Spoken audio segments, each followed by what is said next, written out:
it played in Hardpoint.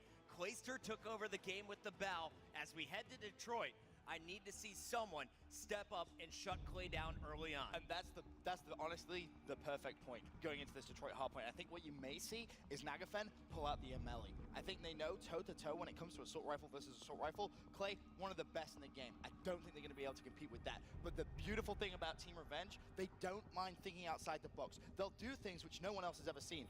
And in the grand final, knowing you need to win 2 best-of-5s, you're going to pull out absolutely everything. And for those who don't know how Hardpoint is going to work, this is the first game in our best-of-5. You need to control the specific locations on the map. Every 60 seconds, that location is going to move. Crowd getting hyped too. And it's going to be the first team to 250 points or the team with the most points at the end of the 10-minute time limit. And Remy's going to open things up with a stop to Clayster. Let me throw on your COD vision. Of course, the players don't see these outlines, but it's a fantastic tool now in Call of Duty Esports for the broadcast team. I think we're going to have a great grand final when the first kill in the whole game is a stomp. It's going to be a good one. TR with a bit of an early lead, 9-2. Have control over the hill. Just have a flick through. See if anyone has brought out anything remotely interesting. We see anything different, or is it just kind of business as usual? This is BALs and ASM1s. Of course, the ASM1, the preferred SMG of the pros. The BAL, the preferred assault rifle. Remy is going to be running around with that SMG, and we talked about this man. He just plays at a lightning fast speed in Aqua, constantly charging the hills. But look at Aqua, a 3-kill spree for him, and his teammate Facento pulling out the BAL to battle Clayster is opening up a perfect 4 kills, 0 deaths. And look at Clay, 0-5. Facento, 4-0. Did finally just fall. But, you know, if you're a Denial fan, you need Clayster to be going off. That's been the key, the recipe to success. This whole World Championship has been Clay, and that's a lot of pressure. It really is, but I think Clay more than capable at being able to handle it. You know, and it's really not just Clay. You're also going to look at Attach and JCap. They've been right up there with Clayster throughout this entire tournament. Incredible kill-to-death ratios. And really, at the start of this one, it was only Attach who was getting the kills. He's sitting at 5-5. The rest of the team negative. Replays, you're going to kind of expect him to be about -2 to -10 at the end of games, but he's constantly going to be on that objective. So far, he's stepping up and really getting into hard points. As Attach is trying to heat up, it's Aqua who shuts him down. And just to touch on Replays again, he's not the player that's going to finish with the most kills on the team, but that's fine, because the kills he does get are the crucial ones on the hard point, and they're realistically, at the end of the day, the ones which really do matter the most. We're going to see the rotation. Clay pulling out the bow is going to lock down the spawns. Aqua trying to sneak in. He knows where Denial sets up. Unable to stop it, though. The hard point is inside the garage. Facento trying to make his way. Gets attached. Won't be able to pick up a second. Nagafen right behind him is going to get the kill. Will he jump through the window and challenge? The pressure from Denial has been so strong, and you'll see JCap is just picking up the time. It's going to be Denial tying things up on our scoreboard at about 2.5 minutes into this one. Oh, and JCap has to go big hit, just play for his life. He knows this play is to his right-hand side. It's going to be Nagafen. Looks like he's going to go for the challenge, and Nagafen picks up an easy double kill. Replays, going to try and help on that hard point, but Attach in the stairwell's going to drop, and TR picking back up that slaying, and that's what really impressed me at the start of this game, Puckett. TR just came out all guns blazing. Absolutely, and you saw it came from 3 different players. Remy, Nagafen, Aqua, all in the kill feed. Nagafen, really, I feel like this is a guy who doesn't get enough attention. We'll be showing him throughout this tournament, and he does it all. He does it with the SMG. He does it with the bow, and I really love it when he pulls out that Amelie. It's something that a lot of people are starting to put 2 and 2 together. When you see Nagafen, you expect the Amelie. I mean, he's one of the more capable players of running the Amelie and making it sort of viable in respawn. You see a couple of players may dabble with it in Search and Destroy, but when it comes to hardpoint, you really can expect to see Nagafen do some unusual things. However, to Denial's credit, they are coming back into this after a very, very slow start. You can see Clayster, he's locking down this middle lane. You have a teammate watching the right flank and 2 players inside the hard point in case Attach goes down. Attach on a 5 streak, Clay on a 4 streak. Both players holding the front end so well. Attach going to fall, so will Clay, and that is going to mean JCap and Replays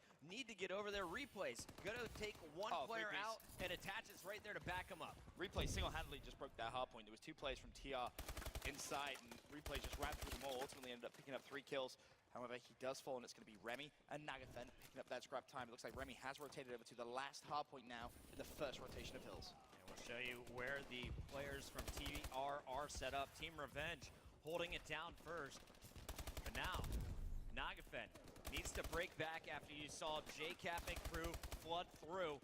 Gets one, and he's looking for another. Just assist here. Facetto and Remy doing the damage. Someone's brought out a melee. I can hear the bullets firing in the background there. Curious to know exactly who that was. May have just been for the start of that hill, but one thing's for sure, Denial starting to build themselves a little bit of a lead. JCap on the hard point at 9 and 12. Gonna challenge, picks up the kill. Shot in the back though. And down goes 3 from that Denial squad. It's Aqua on the 4th streak, kind of quiet. And this was the problem last time they faced off. I think it's Clay. Clay's brought out the MLE. Is it Clay? You want to see Clay? I think he's brought out the MLE. I'll stay on board with him as soon as he comes back from respawn. Here he is. He's bowing it. He was using something a little bit different. Ben, you're hearing something. No, 100%. Hardwired, though. That is something definitely to note here, Ben. Why is he rocking the hardwired perk? You know, Hardwire is going to stop stuns having as big of an effect. Obviously, stuns on this game very, very powerful, and it's very important for a player like Clay. You know, he's going to be trying to anchor those spawns down. You can expect players from TR to be trying to stun him, so using Hardwire is going to help him out. Welcome to all of the casual viewers joining us here in esports, but now we're going to turn on the hardcore casting mode, taking it to Clayster. Ben, walk me through. Oh, he gets his 3-piece. We see 30 seconds left on the center hard point. Where's Clay going next? You know, Clay right now just wants to slay. You don't want your battle player to be anywhere near that hard point at this point. And finally, a little bit of support does come in. He has JCap in there. And the more kills Clayster can pick up around the outside of this hill, the less pressure JCap's going to have in it. But now, ultimately, with 16 seconds left, he was forced to try and push in. Had the ASM-1 in his back pocket as well, which he picked up with a dead body, so he could afford to make that move. Denial's getting outslayed right now. Attach, he's sitting at +2, just +1 for Clayster. Clayster, though, starting to heat up. We talked about they need to stop him early on. They did, but Attach was really making up for that lack of kills. And now you see Attach showing off why he is considered one of the best young gamers in Call of Duty esports. Finally take it down, but he is definitely leading the team in slaying right now, leading all players, tied with Remy at 25. And that was a perfect example of how important movement is in Call of Duty esports. You see, you know, Attach just kind of dash through. Previously, it's just, oh, you know, players with amazing gun skill. Now you're seeing players who just managed to perfect the movement in the game. And Replays and Denial will hold on to the last few seconds here. It looks like actually 30 seconds left. Big kills going down outside. It's Clayster and Attach, the duo taking over the middle lane. And you're going to see Clayster charge in. Nagafin's going to get thumped there with the left arm, and here comes Clay behind 2 more players. I love the rotation here. Denial putting pressure on their opponents from all different directions. Oh, nice play from Clay. Doesn't want to give up any scrap time, and that's big, because that now will push Denial just over that 190-point mark. So they're going to have a big, big lead going over towards the Garage hard point. If Replays can stay alive here, play for his life a little bit, potentially pick up 1, maybe 2 gunfights. This is massive. Play for Denial. Replays can he get the 3? No, he can't. Aqua shuts him down, but Attach in a perfect position to trade. Clayster jumps through the window, and Denial in full control of Detroit hardpoint. And I think that was a perfect display of what Replays brings to this game. He doesn't get the most kills on the team, but as you said earlier, he gets the intro kills to hills. He gets the important ones that allow his teammates to flood in behind him. Clayster continuing to play so sneaky. Smart. He wants this ring so bad. He's on a 10-kill streak, Chris. And he is in the grand final. Over. At 11, he's about to hit 40 kills. Still 2 minutes to go. Oh, if he'd have killed him, I would have just dropped the mic and walked out. Denial averaging a 95-point advantage in all hard points throughout this tournament against their opponents. Here, they are winning by over 115 and counting. Denial is 20 points away from putting this one away. And more importantly, look at the rotation towards that next hard point. Denial rotated a little early as well as picking up that scrap time, and they could actually end it here on this next hard point. It's contested. I believe Remy has won that gunfight. 31 and 31 performance from him. You know, he's shone for TR, but you know, realistically, in hindsight, when TR look at this, they're not expected to win the hard point against a team like Denial. So this isn't too shocking. You would expect a team as slay heavy. You know, when you have Clayster on a team who is just going to ultimately disrespect players just like that and manage to stay alive. I mean, it's so hard to outslay a team like this.